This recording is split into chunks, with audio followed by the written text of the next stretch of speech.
Well, maybe this comes as the first test for the Buckeyes of 2024. Appreciate you stopping by here at the Voice of College Football. Buckeyes Live every Wednesday at 11 a.m. Eastern Time. That is the scheduled time, but please subscribe to the channel, hit the bell for the notifications to know when we go live, because sometimes we got to manage our schedules. But here we are to talk Ohio State and Iowa. And right next to me, Steve Hellwagon joining us from Big Ten Basketball Media Days, and Tony Gerdeman down below, BuckeyeHuddle.com, and of course the Buckeye Weekly Podcast. Guys, how we doing today? Doing well. We're hanging in. We're doing good. Had a 4 a.m. wake-up call, a 6 a.m. flight. Amazing how quiet Port Columbus is at 6 a.m. And got out here all good, and going to have the women's representatives today and then the men's tomorrow. So there you go. When's that nap coming, Steve? Not long after the last interview today, I will be heading across the street to the Crown Plaza and bunking down. Trust me. Very good. Well, let's get to a couple quick things before football very briefly. Number one, Steve, you're, of course, at Basketball Media Days. What's your quick synopsis on Ohio State's forecast, men and women? Yeah, I was invited by Adam Jardy from the Dispatch to participate in the media poll, and I put them fourth. They're not going to be fourth in the media poll. They're a little below that. So it comes out in about an hour. I don't want to break the embargo, but Purdue is the prohibitive runaway favorite. Indiana is second. Ohio State, surprisingly, is a little lower than I thought, but, it's a mishmash team. It's Bruce Thornton is the only guy people will recognize potentially in the starting lineup, other than Michie Johnson, who's 2 years older than the last time Ohio State fans saw him in a Buckeye uniform. Went to South Carolina for 2 years and came back. The other three starters could be Parrish from San Diego State, Sean Stewart from Duke, and Aaron Bradshaw from Kentucky. So they went out, spent a lot of money in the free agent market, and brought in some transfers, and we'll see if Jake Diebler's first full season as the OSU head coach turns out to be a big one. We got three longtime baseball fans here. Tony, did you have something? No. I'm good. Oh, okay. We got three longtime baseball fans here. So sometimes there are some situations and occurrences and events that transcend sports. And this would be one. Pete Rose passed away, of course, at the age of 83. So, Steve, as the resident Cincinnati Reds fan, just your thoughts about Charlie Hustle. I don't want to monopolize the show. I could talk for an hour about it, but I'm 56, and I really latched on to baseball. I would have been like 7 when they won the World Series in 1975, and then I listened to every game or watched as many. We only got about 50 games on TV back in the 70s. You would get like 8 or 10 on NBC on a Saturday afternoon, or 3 or 4 on Monday Night Baseball on ABC. And then the Reds put together a little network. They had WLWC, was a TV station in Cincinnati. Channel 4 had it for the longest time in Columbus. And then at the end, when it was toward the end, it was Channel 28 was the Red station in Columbus. And you get to watch another 30, 40 games that way. But I listen to it on the radio every day on WLW with Marty and Joe, and Pete Rose leading off every day. Cincinnati native, 1963 Rookie of the Year, Big Red Machine, the 1970s, 4 World Series, 2 championships. They let him walk away in free agency. That was one of the, I'm like 10 years old. It was, I think, at the end of the 77 season, and he and Dick Wagner, the GM, did not get along, and the Reds ownership allowed the heart and soul of the team to walk away, go and sign with the Phillies. He won the World Series with the Phillies, got back there again. They called him the Wheeze Kids. It was him and Joe Morgan and Tony Perez. I think they lost to Baltimore, I think, in the 83 series. Then in 84, he started the year, I think, with Montreal. And in August, the Reds, Bob Howsam was back. He controlled the Reds, and he brought in Pete Rose to be the player manager. 85, he had the hit record. Somewhere back in there in the 70s, he set the National League record, 44 straight games with a hit, 4,256 base hits in his career. and obviously was the manager. 4 straight second place finishes as the manager. Then he gets drummed out of the game for gambling in '89. They called it a permanent ban or whatever, lifetime permanent ban, whatever it was. Never been reinstated. Died earlier this week without being reinstated, put in the Hall of Fame, which is unfortunate. And, we've got baseball embracing gambling, has official gambling partners now. But somebody who did that years ago, obviously still ostracized from the game. The ironic thing is Lou Piniella came in 1990 as the manager with all the guys that Pete groomed, Barry Larkin, Paul O'Neill, Chris Sabo, Eric Davis, up and down the line. And they won the World Series in 1990. So, and that's the last time we ever heard from the Cincinnati Reds 34 years ago. So, I think Billy Hatcher. Billy Hatcher was Billy on that Hatcher's team. hit like 750 in that World Series. Jack Armstrong, Danny Jackson, Tom Browning, and he had the nasty boys out of the pen: Norm Charlton, Rob Dibble, and Randy Myers. I don't know if anybody's ever had a bullpen quite like that. So 2 nasty left-handers and Dibble throwing 101, and you never knew where it was going. So it was. That was it. But sad day. Pete passed away, and he did a lot of the damage to himself over the years. Never took full responsibility for what he did, and say what you will, baseball took a hard stand and made an example out of him. As Steve says, we could talk about Pete Rose for hours and hours. The only thing I'll say is I just reiterate all that statistically and so forth. I was following baseball like nobody's business then, memorizing everybody's stats and so forth and so on. I think it ended at 302 career, I believe. And 42.56 was the, I believe he got that 42, what would have been 41.92, beat Cobb in 85. I think that was Eric Shaw of the Padres who threw that pitch. And I think it was on September 11th, 1985. Yeah, ironically, the day before Pete passed away, I'm just watching whatever on YouTube, and I come across a reel, obviously not knowing what is going to transpire the next day. And I saw about a 18-year-old kid sit down with Pete Rose at a autograph signing, and he asked Pete Rose if he could name the starting lineup from his first game in the big leagues in 1963. And I don't think either one of you will be surprised that Pete Rose could name the exact starting lineup. That's what great athletes do. You can say what was going through your head on 3rd and 4 in the 85 NFC championship game, and that Pete Rose, he had a comment about all of them. He knew exactly what the starting lineup was. He was probably in left or right field.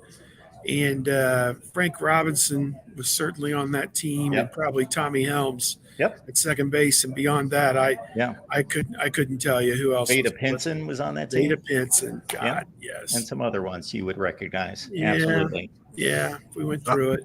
I'll just throw in that I did wear 14 for a time in Little League because of Pete Rose, but also the fact that he was a player manager, that will never happen again. So it was still kind of the bridge from old baseball to modern baseball. And we got to see something that you'll never see again, is completely out left field, literally, figuratively, to have that. So, you talk about the hit that broke the record. I don't know whether I saw it live or if we just got to see everything via This Week in Baseball, and it felt like you saw everything live. Yeah. Because we all have memories of all of these things, and I'm not sure if it's from Mel Allen or actually watching Jack Buck or somebody call it live on Monday Night Baseball or whatever, because there used to be a Monday Night Baseball that people may not remember. Yeah, when he broke it, it was on the Reds network. Who they were showing every game till he broke it. The Reds were, in this day and age, they would have broken into ESPN programming probably to show it, or ESPN would have picked it up themselves, or TBS now is probably as big a partner in baseball. It's sad that ESPN doesn't have, the kind of baseball tonnage that they used to have, but not that I have the time to watch the Rangers and the Phillies and whoever else, but it's just, they get the one game on Sunday night. They really don't show any other games through the week anymore. So they're big in the first round of the playoffs. they love this week. They've got, today there's 4 elimination games. Yeah. The same team that won yesterday wins today. Those series are over. They love that. So I bet after this week they're done with baseball, and I think it's all Fox and TBS the rest of the way. Okay, last thing I'll say on Pete Rose, 1978. So 1978 was the year I pretty much dove into all sports and just immediately went from 0 to 100. And that was his last year with the Reds, as Steve outlined. But even then, even though that was the very end of the Big Red Machine, they really weren't the Big Red Machine, but Morgan was still there, Bench, Rose, Concepcion, Griffey, etc. That when he went to the Phillies, even though I didn't watch this entire career, it was so entrenched, at least in my brain, and I think I'm kind of an old soul, that it was like Pete Rose with the Phillies, like this was unfathomable, like that he could play for another team. And I had just become a baseball fan like 2 years earlier, but it was just back then you just associated like Steve Garvey can't play for the Padres. He's a Dodger. And that's just the approach that we all had back then. All right, great stuff. All right, we got a football game. We've got Iowa in town, Tony. And I don't know where obviously Ryan Day at his news conference on Monday, Jim Knowles as well. Your immediate or initial takeaways as we dive into this one. We also got to talk with Chip Kelly, who was discussing what it's like to or dealing with a Phil Parker defense. And both Ryan Day and Chip Kelly said you can't out scheme Iowa. You just have to execute, prepare, and do what you do. And just hopefully you block them right, because even though Iowa has done the same thing forever, they've done the same thing forever. So they know how people are going to attack them. They develop their players. They're generally not out there as sophomores. These are fourth-year juniors and fifth-year seniors, as Day or Chip Kelly said. They're mature defense that you're playing against, and they know the defense. They know the system. They're comfortable in it.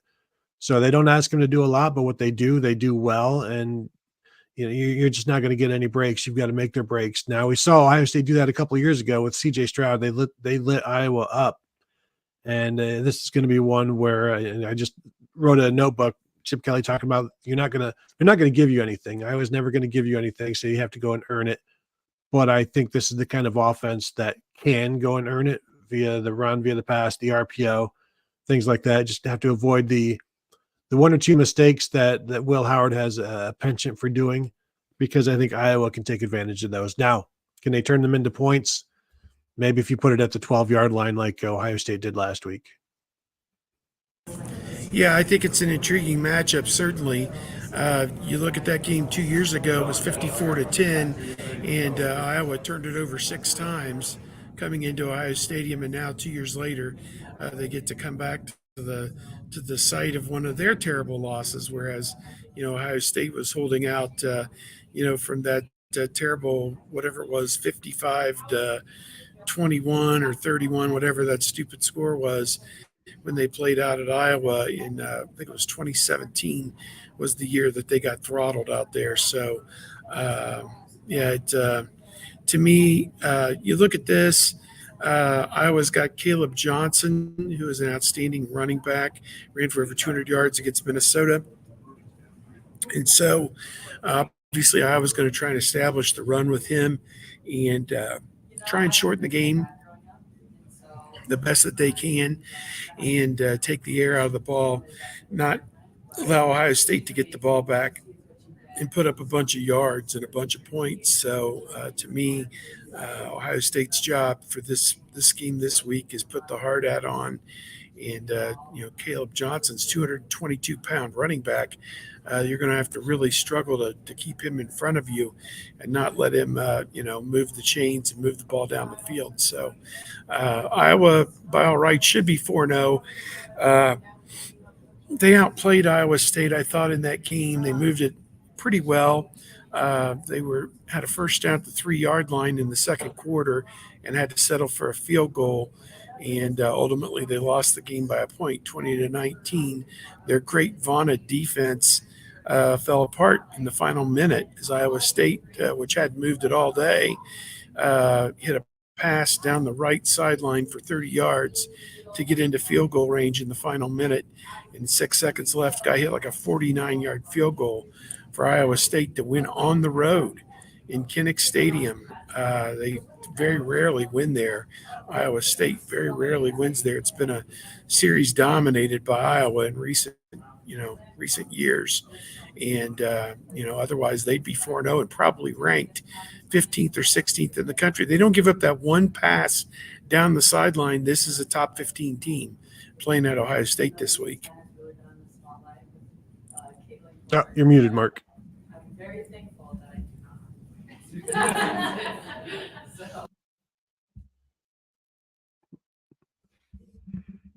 You're muted, Mark.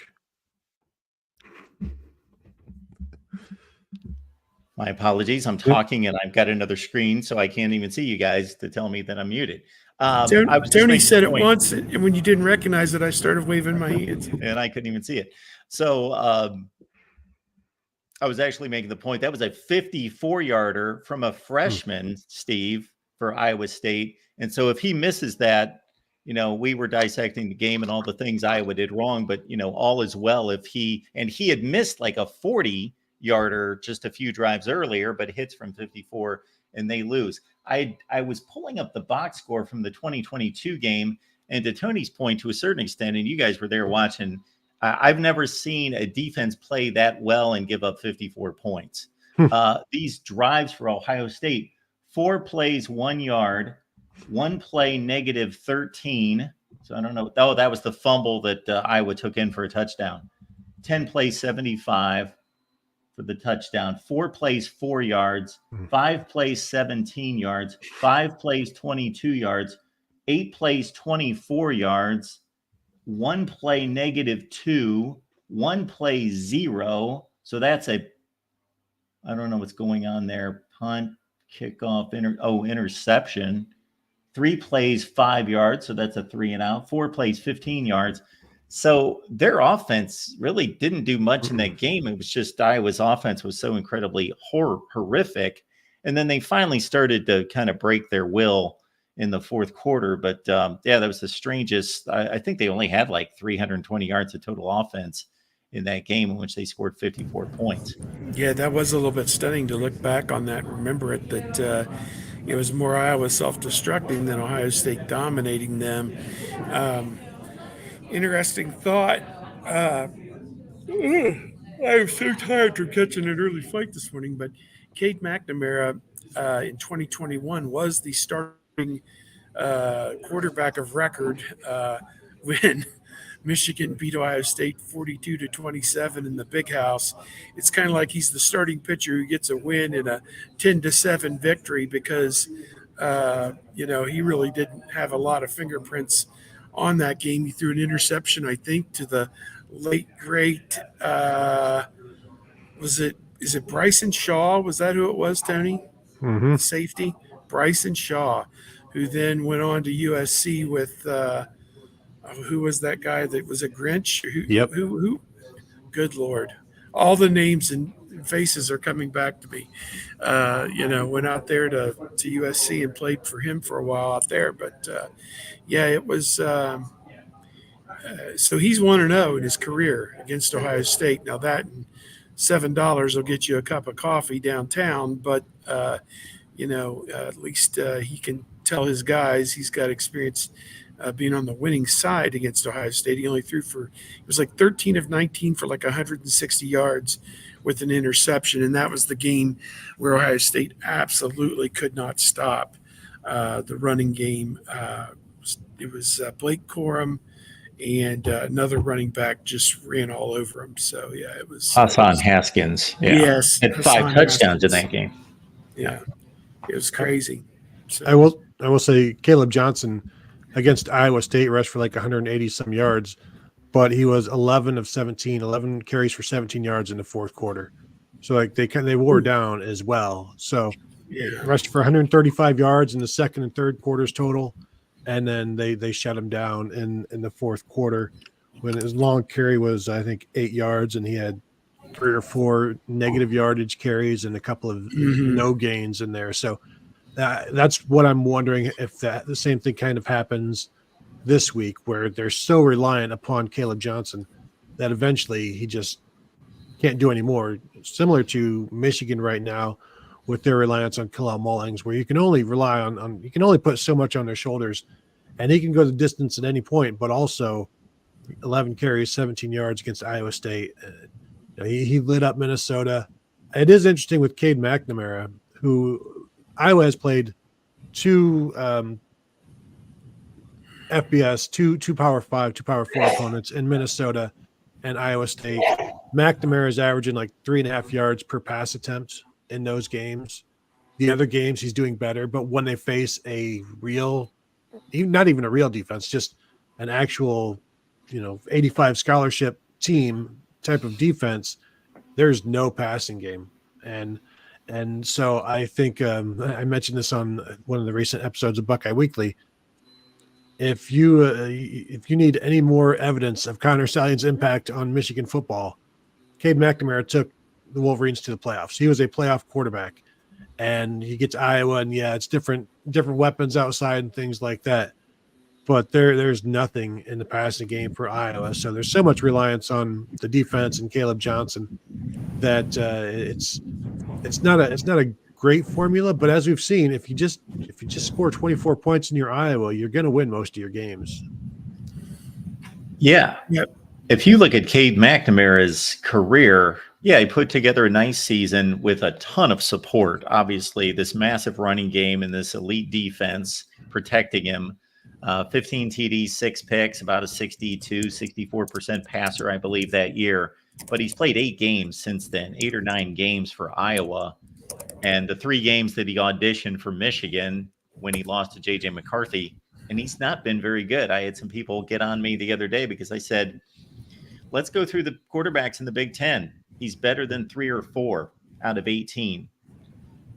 That's about where he ranks. That's about where I would take him. He's not that good. Well, he can manage a game to a certain extent. And I think I saw somebody post like his QBR, ESPN QBR is lower than Alex Orji's, which is, and I mean, even right now he's the number 15th rated passer. Orji's not on here because he doesn't have enough pass attempts in the stats that I'm looking at. But I mean, he is what he is, and it's not good enough, and it's below average statistically and in reality, and that's. I thought maybe they would get something more out of the Northwestern transfer that they got, and that's not happening either. And it's a better offense than last year because of the running game, and Cade McNamara, when he's healthy, is better than what they had last year.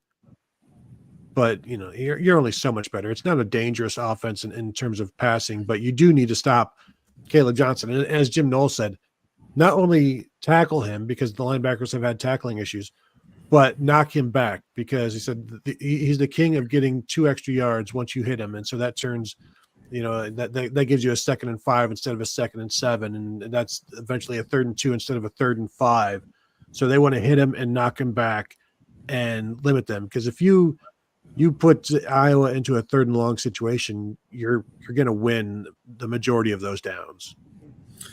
I think Rod referenced that he was at the 1995 Ohio State-Iowa game, and Ohio State was up 56-0, I think, at halftime. And then John Cooper put a lot of the backups in to save his guys, and Iowa scored 35 points in the second half, so it was 56-35 was the final score, kind of a weird one. And Coop said, anybody who's worried about us running it up on somebody, there you got your proof right there, type thing, because they were, naming the score each week with that great offense there for a while. Iowa has not won at Ohio State since 1991, and I was there. It was 16-9, I believe, was the final score.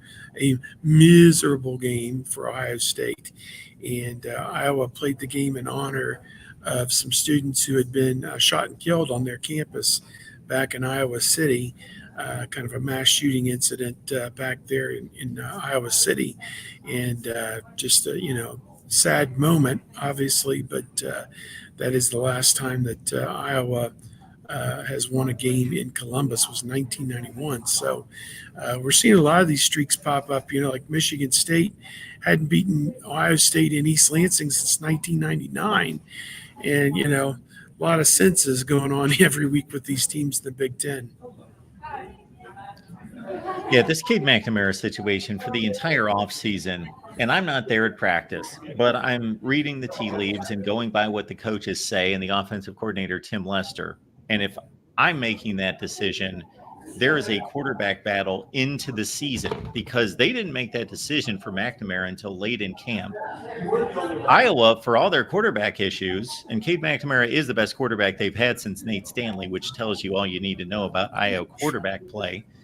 Is that they do the one thing that they do have that nobody else in the Big Ten basically has, unless I'm missing something, is they have an experienced backup quarterback. This guy's a 69% passer in 200 pass attempts, meaning Brendan Sullivan against Big Ten competition, and he's more mobile. Why they didn't play those guys off early in the season, I don't understand. I don't know. Maybe too much invested NIL wise, and you got to get your money's worth. But against Iowa State and Minnesota this year, McNamara is 24-48, so that's 50% passing for 161 yards total, no touchdowns, 2 interceptions. And so I don't expect things to get better this week when he's facing the best defense he'll see this year. Especially Jim Knowles talking about how they do need to play more press, and I think pressing these guys, you can shut the passing game down either way, whether you want to press them or just stay back and force Iowa and Cade McNamara to complete third down passes. It just depends on what do they think is best to stop the running game in terms of how they cover. Because I know people are getting frustrated by how far off the corners are playing right now. But Ohio State is still the only team in the nation not to allow a 30-yard play from scrimmage this year. So that's one of the upsides, the downsides, if you will. Yeah, the two big problems Ohio State's defense seems to have, well, three. One, the linebackers really aren't triggering and making a lot of plays at or behind the line of scrimmage. Here's Sonny Styles. I think he's first or second on the team in tackles, and everybody says he sucks, which, I don't agree with that. And that was the first question, I think, for Jim Knowles yesterday. How's Sonny doing? Trying to lead him down the primrose path. And then he answers the question, and he goes, we're getting gaslighted on the linebackers again. Everything's fine here, so whatever. I think the truth's somewhere in the middle. And he's going to get better as the season goes on. I think he's like, Lee and Perry from 2014, where the Navy game, it didn't look very good, but by the end of the year, it looked pretty good. So I think that you just got to let this guy grow and learn on the job. Bright kid, great athlete, and he'll make plays. He can play physical, I suppose, when he's not playing tentative. So that's one. Two, why are the DBs playing off the receivers and giving up so many yards underneath? Doesn't make any sense when you have the, quote, best in America, so allegedly. And C is the pass rush, which was a little bit better this past week. I think maybe 4 sacks total this past week. They had gone from 5 against Akron down to 3 against Western, down to 1 against Marshall, and then back up to 4 against Michigan State. And Ryan Day is like, you can't just measure it statistically or with sacks. It's consistent pressure against the quarterback. Michigan State had consistent pressure against the quarterback. They blitzed the heck out of Howard. Ohio State, somebody said, was it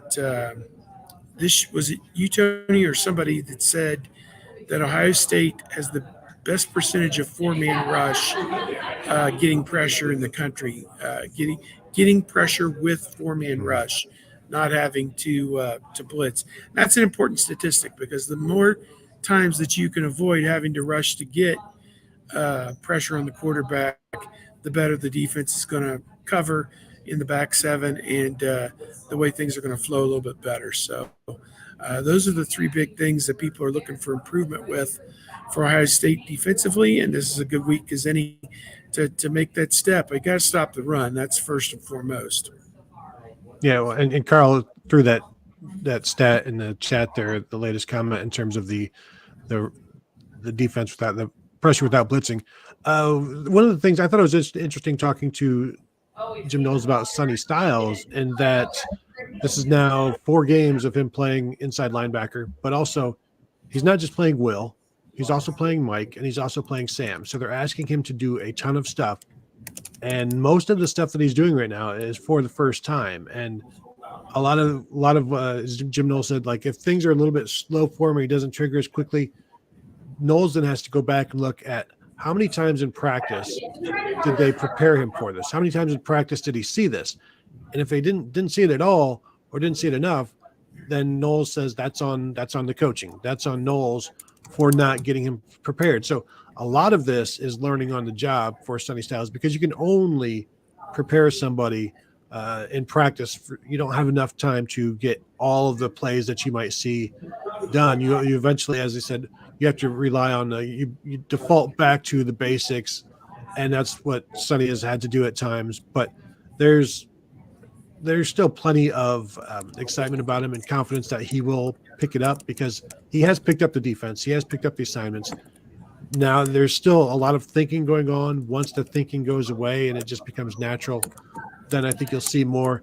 There's this comparison with Malcolm Rodriguez, who was a safety at Oklahoma State for 3 years and then moved to linebacker. Now he's a linebacker for the Detroit Lions. But he was a fifth. He played for 5 years, and he was a safety for 3 of those years, starting, I believe, 2 of those years. And so when he moved to linebacker, he was a 4th-year guy.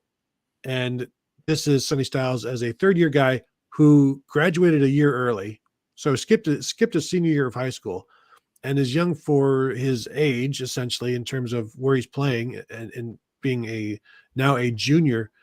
But one of the things that Noel said is we don't have 3 years to develop you like they do at Oklahoma State. At Ohio State, a lot of times that 3rd year is your last year. So you have to be an accelerated program in terms of developing. And so they knew this would eventually be where he would end up at linebacker, but the process to get there has taken a little bit of time with 2 years at safety. And he played some Sam both as a freshman and sophomore a little bit, just as a bigger safety. But on the inside, it's a totally new game for him. They're asking him to do a lot.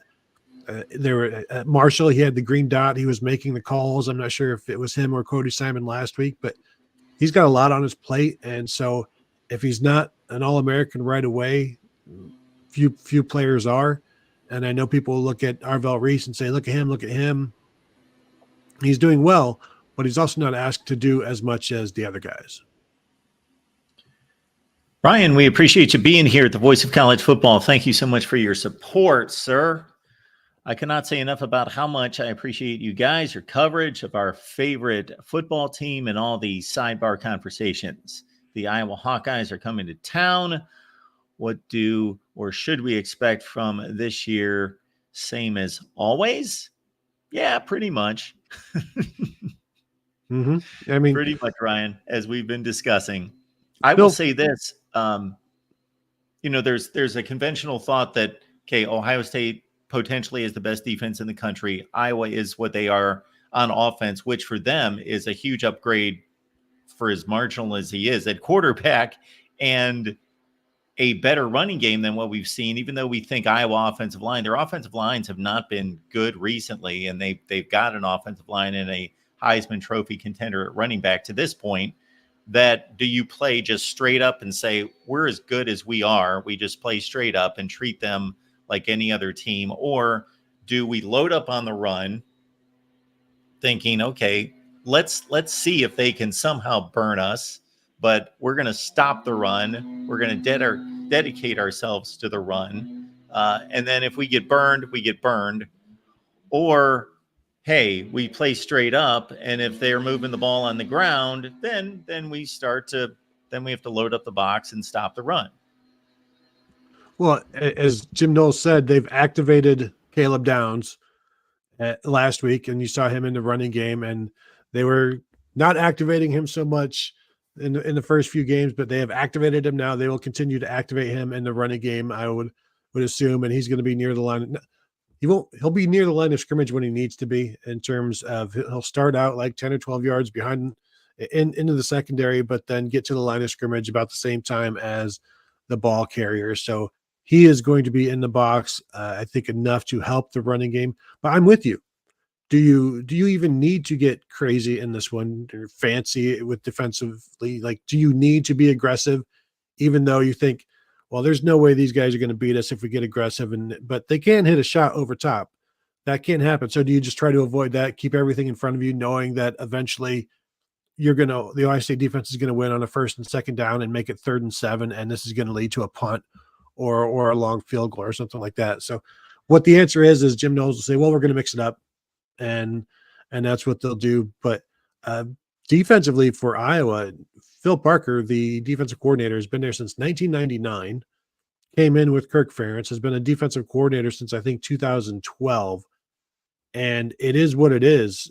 And as Chip Kelly said, you know what to expect, but Iowa's defense also knows how everybody tries to attack them, so they can prepare for it, and they all know what they're doing. So it's Iowa. It's always Iowa. It'll always be Iowa until Kirk Ferentz leaves and Brett Bielema takes over, and then it'll just be a little bit more like Illinois and Wisconsin, Iowa, which is all the same. Yeah, I've been muting. Go ahead. Go ahead, Steve. Yeah, I'm excited to see this game on Saturday, just to see if Ohio State is for real, to see if Iowa, what part of their game is real, because as some of the people have said here, you've built gaudy statistics against some really bad teams. I think Michigan State, started 3-0, is probably going to end up in that 6 or 7 win situation at the end of the year. I didn't see a whole lot of redeeming qualities out of that team this past week. They didn't defend and they didn't score, so it was not a banner day for the new coach Jonathan Smith. Kirk Ferentz, as you guys said, he's consistent. He's always usually right around that 9 or 10 win plateau, and that's where I figured this team will end up this year as well. This is actually the only Big Ten stadium in which Kirk Ferentz has not won a game, and he's 2-9 against Ohio State in his career. That's got to be his worst record against anyone. I got to think in the Big Ten. I can't imagine. I immediately went to Michigan. He's I think 7-7 against Michigan. Wow. So 2-9 against Ohio State, and we'll two blowouts at Iowa City. The other one was in 2004. Yes, when Ohio State was going through some really tough times throughout 3 games in a row. Started 3-0, then went 3-3. I think it was Wisconsin at home, Iowa, and Northwestern on the road, all kind of piled up there. Or no, it might be it. They had the right guy sitting on the bench for that Iowa game in 2004. They hadn't discovered that they had the future Heisman Trophy winner sitting on the bench. He should have been playing quarterback. Yeah, I think Troy came in and threw a late touchdown, and that may have been the changing of the guard. I think they lost the game like 33-7 or something stupid. So yeah, those were some dark days in 2004, buddy. Well, 8-4, dark days. Yes. We appreciate everyone being here at the Voice of College Football. I want to make you aware that we've got an Iowa show that we do each and every Tuesday at 4:30 Central, 5:30 Eastern, and we only do that because we got this guy on my right here each and every week, and you can catch him from the Hawkeye of the Storm. Corey Braddis stopping by to talk some Iowa football. Corey, how's it going? It's going good. Good to see you guys. The only thing I've heard that I've disagreed with is Steve's statement about this weekend kind of being a measuring stick to determine if Ohio State's for real. I've got a notion to throw out there. Ohio State's for real. I mean, clearly the schedule, I've talked about the schedule, Mark, through 3 weeks, 3 non-conference games, obviously, given the circumstances with the conference realignment and whatnot. But honestly, if Ohio State didn't go at least 11-1, I don't know who else is on the schedule, guys. I know Penn State's on the schedule. Obviously, Michigan. I'm guessing at Oregon. at Oregon next week. So, yeah, but I still think 11-1. This weekend will be a measuring stick, I would think, primarily for the Ohio State offense more than anything else. I mean, I don't know what you really gather from a beat down on Iowa's offense. If they can stop the run, I talked with Mark about this yesterday. I think maybe the best approach to this game might be to kind of give Caleb Johnson his and just say, hey, you're not going to beat us with a one-dimensional offense. We're too good offensively ourselves. And, I know that that's probably not a real popular opinion. I know a lot of people will probably be advocating for Ohio State to go all in on Iowa's one strength on offense. But I think the one way Iowa wins this game is if they find a play or two over the top to accompany a really good a defensive performance, and an adequate run game. I don't think if they can't throw anything over the top, if they can't find a man beater or two in this game, I have a hard time seeing Iowa going on the road and winning. It may be close, but I just don't know that you have enough talent-wise in the bag to win a game in the fourth quarter against this Buckeyes team. Well, we were talking about this earlier with Caleb Johnson, the Iowa State game where he rushed for 180 some yards, but in the fourth quarter, 11 carries for 17 yards. Is there just too much on him at this point, and maybe too many long runs? Is he getting winded in that fourth quarter with all these 30-yard runs and 27-yard runs? But what was it with the fourth quarter that basically eliminated him from that game? That's a good question. I mean, I know we talked with Liddell Betts after that game. We had him during our assistant coach availability on Wednesdays, and he basically said, hey, Caleb's fine right now as far as gas in the tank, but there may come a time later in the season where, we're gonna need to play Kamari Moulton more. We're gonna need to play LeSean more. Certainly, Jazz Patterson has looked good here since he's been back from injury, but I don't really know. I mean, I have to go back and watch that fourth quarter. I actually thought he was impressive at times in that fourth quarter. A lot of short yardage situations where he was churning his legs and getting extra yards. But yeah, I mean, he's getting a lot of snaps. I think the crazy thing about it, the number of yards he's had through these games, he didn't play he was suspended for the first half of the Illinois State game, and he still ended up with like 130 yards in that game. So this will be, I mean, we talk about the test for Ohio State's offense. How about a test for Caleb Johnson? Because the numbers heading into 2 weeks ago against Minnesota said that Minnesota's rush defense was one of the better rush defenses in the country. But again, such a small sample size this early, regardless of who Ohio State's played. I think it's fair to say, and Mark, you've talked about the talent level Ohio State has on both sides of the ball, but specifically on defense, this is a test for Iowa's rush offense. If they come in here and run, for 200 yards, they're averaging, I think, close to 250 right now, which is pretty insane given what they've done since 2020, then that's incredible. But, the one thing about this running back room, they've protected the football. They haven't coughed it up. I don't know that they've fumbled at all this year. I don't think they've lost any fumbles. And, Caleb Johnson is taking a heavy load. So Kirk did say yesterday during his press conference, LeSean is back healthy. That's something we didn't cover yesterday, Mark. LeSean Williams is back healthy finally. And Seth Anderson at receiver is back healthy. Now, how much will those two guys factor in? I thought LeSean was the starter before we knew that Caleb Johnson was going to explode this year.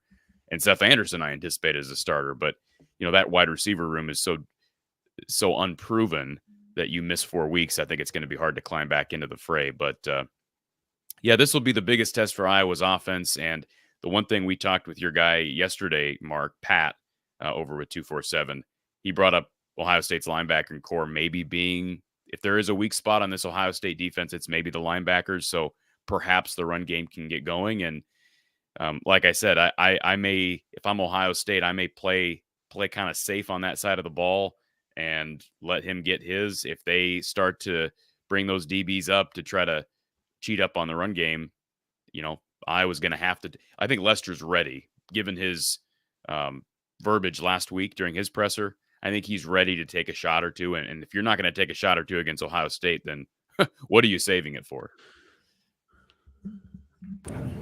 Yeah, Corey, if I can ask Tim Lester, just what's he brought in a nutshell? What has changed about Iowa's offense? And what do they hope to morph it into over time? I know when you come in and inherit personnel, you have to write it in a way that your people can execute it and move the football. But what's the hope on that side of the football. It feels like there's finally some hope on that side of the football.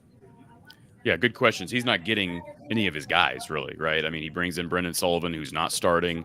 He brings in Jacob Gill, who is probably the best starter. He brings him in with Sullivan from Northwestern, and he's a guy to watch for maybe a big play or two on Saturday. But when he got hired, based upon his resume alone, you think, okay, he's going to be able to take the group that he has, although talent-wise is not where it needs to be to probably run the system that Lester wants to run. He's going to get the most out of the quarterback position. He's going to get the most out of receiver position. They're getting more production there. Situational play calling has been much better. I think back to the third quarter against Minnesota 2 weeks ago, you're trailing 14-7. I thought they got a little stale on early down situations.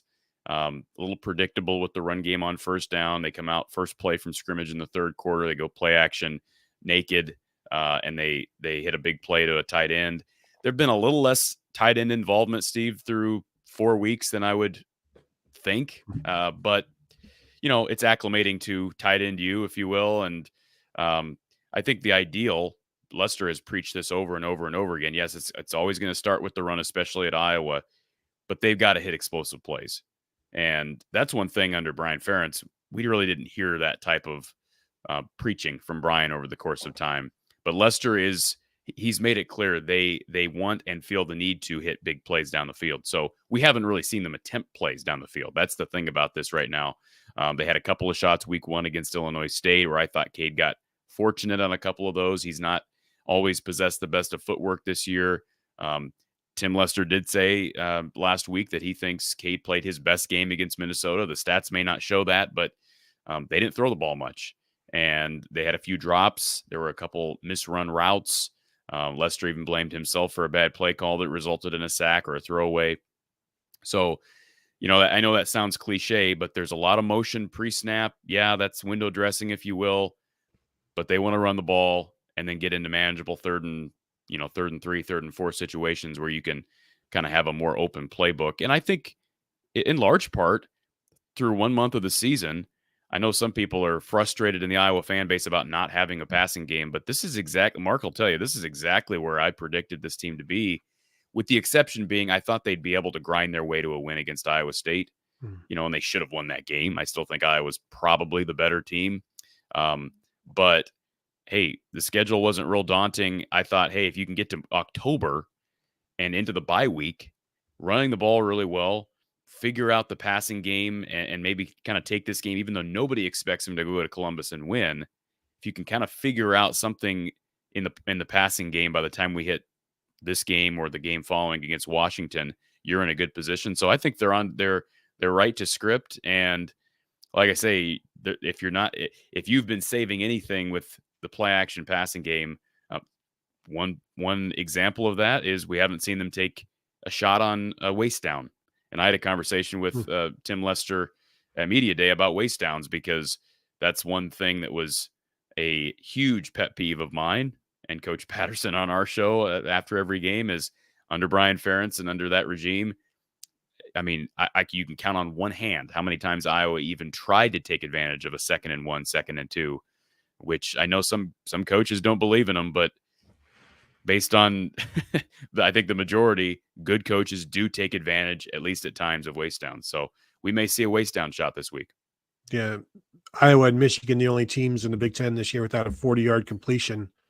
And when you look at the 2 opponents that Iowa has faced in terms of group of 4 now, Iowa State and Minnesota, they're averaging like 3.3 yards per pass attempt. Is the difference between, is it that they're not going downfield? Not that they go downfield much, but are they throwing, is Cade McNamara throwing closer to the line of scrimmage in those games than the other games where he feels more confident and have more ability to hit guys maybe intermediate 15 yards down the field? Is that something that is not available to them, or that they're not even looking for in against the tougher opponents? Because if they're not even looking for it, then he's already limiting himself. So is it not available, or is he not even attempting anything downfield?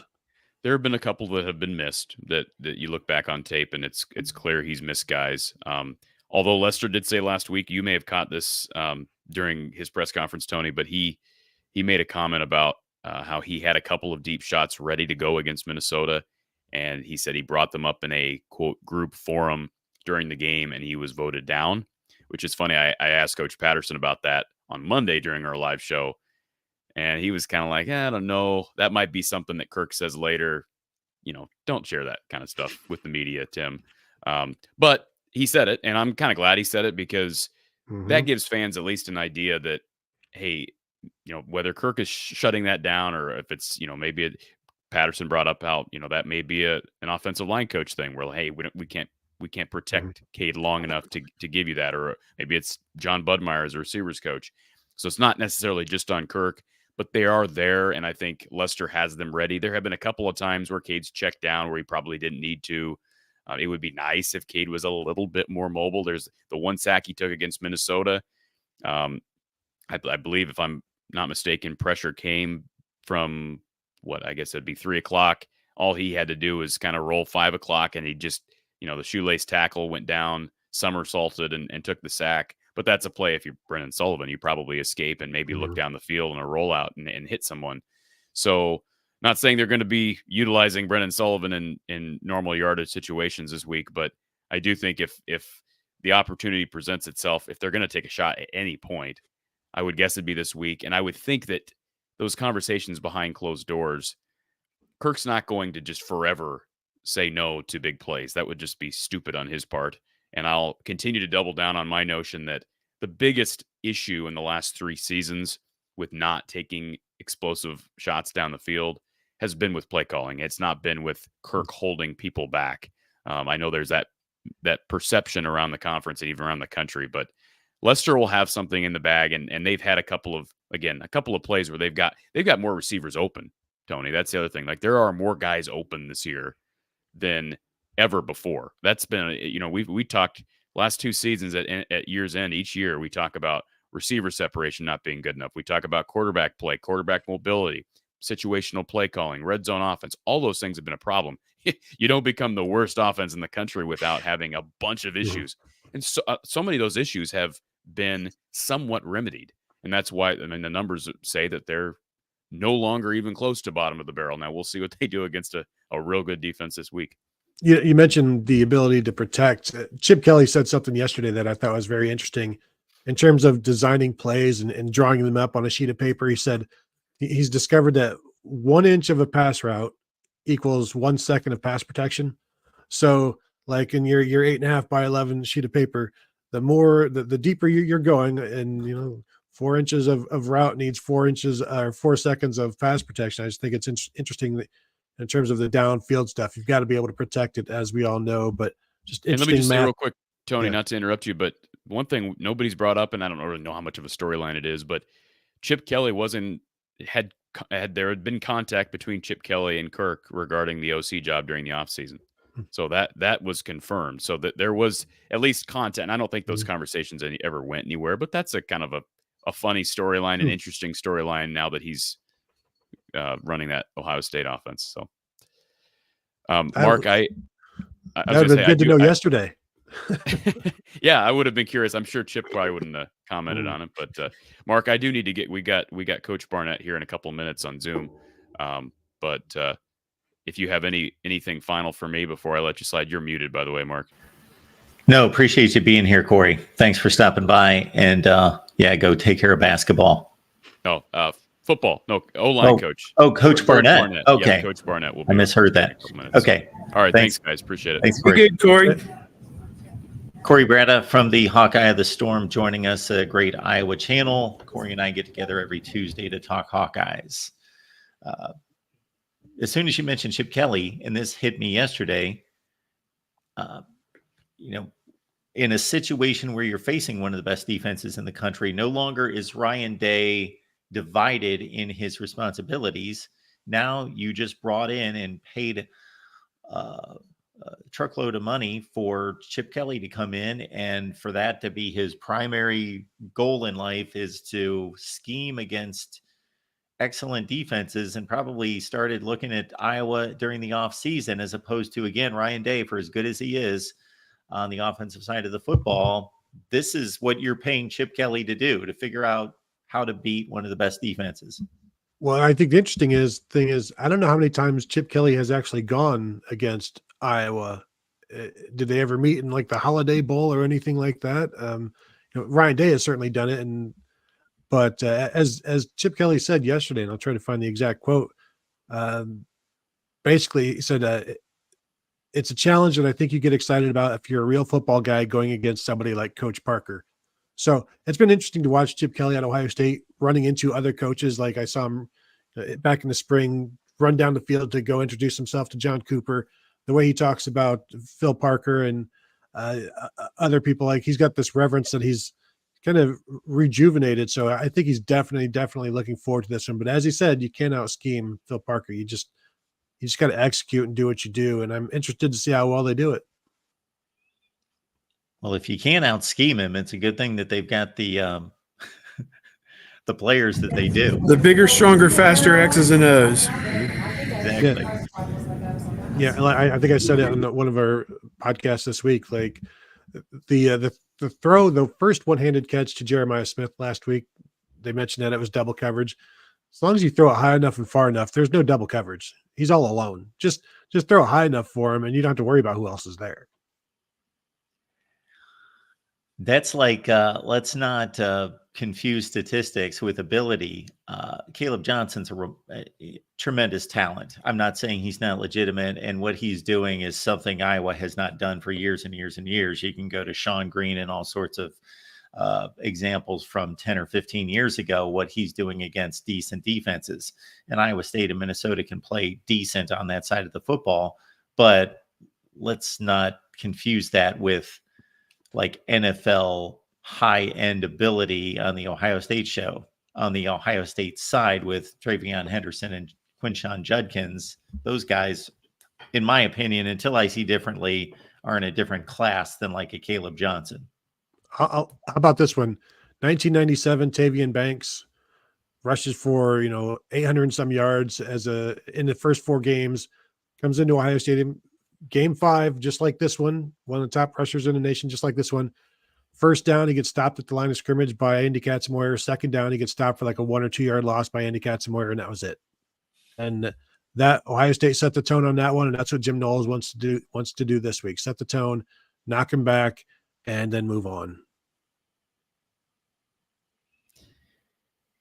And Caleb Johnson, if you watch him, he's one of these backs that looks awfully impressive when the blocking's perfect, and he's a big, strong Eric Dickerson looking athlete, not making that comparison, but looking athlete where if he gets north and south, it looks great. He's got long strides. He's fast, but he's not a quick twitch guy. He's not like a dogged, determined kind of back either that I'm not saying he's not tough, but he's just not one of these guys that's just dragging guys across the field. He's a really good athlete playing running back, but he certainly needs that offensive line more than most really good running backs, in my opinion. All right. But yes, the run fills are going to have to be on point with these linebackers this week. And this defensive line, obviously the status of Tyleik Williams is somewhat in doubt, correct? I expect him back this week. Steve, do you? Yeah, definitely. I think the way Coach termed it after the game is that he was available in an emergency. And obviously that game from about the 6-8 minute mark of the second quarter on could not be termed an emergency. It was termed a beatdown. They didn't need him.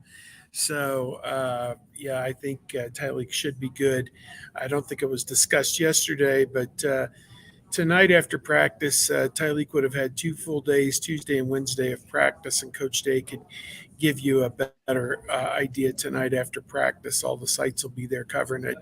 I won't be there, but everybody else will be there tonight. It looks like a full array of players, too, including Will Howard, JT Tuimoloau, and a cast of thousands will be interviewed after practice tonight. So tune into your favorite Ohio State websites for all of the exciting coverage tonight.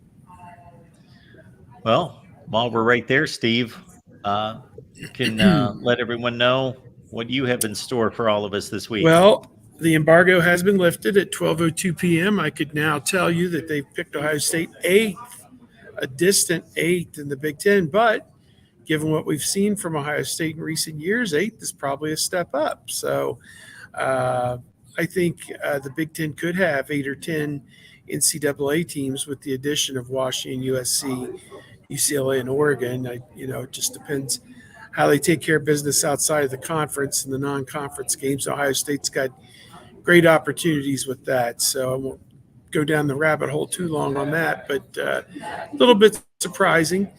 I think that we'll be all over this Iowa game this weekend, and then headed out to Oregon for the big one next weekend. So looking forward to it. Tony. Just dropped an episode of the Buckeye Weekly podcast this morning about what we learned yesterday from the coaches. Dropped one the day before about we rewatched the Michigan State game and talked about what we learned there. And then I just threw a notebook up on the front page of BuckeyeHuddle.com from Jim Knowles talking about the need to tackle Caleb Johnson and pressing more with the corners, and then Chip Kelly talking about going up against Phil Parker. So you can find that at BuckeyeHuddle.com. Last I checked, Ohio State a 20.5-point favorite. That line started around 24. And so some money coming in apparently on the Hawkeyes, over under at 44. So what do we have? 32 to 12? Something like that. 3:30 on CBS. I think 21 seems a bit ambitious to me. I don't know. Thinking like 31-17. But that's a score that hit me too. Then they could get that glory touchdown at the end and make it 38-17. But I don't look for Day to run it up. Well, they did 2 years ago, so I get. Of course, no, they had no choice because they had no choice. They were given the ball at the 6-yard line, and okay, if you're going to give us the ball here, we got to do something with it. There's still 12 minutes to go in the third quarter, so. Yeah. Exactly. All right. Well, you guys enjoyed the game. As always, you guys make it all go right here at the Voice of College Football. So we appreciate Tony and Steve. And, of course, check out their work for the rest of the week. This could be a good one, maybe not, but at least has the potential of being an interesting one in Columbus on Saturday. Guys, appreciate you being here. We'll see you next week. See everybody back here at the Voice of College Football. We got an Ole Miss show at 2 p.m. Eastern. That's the next stop. Take care.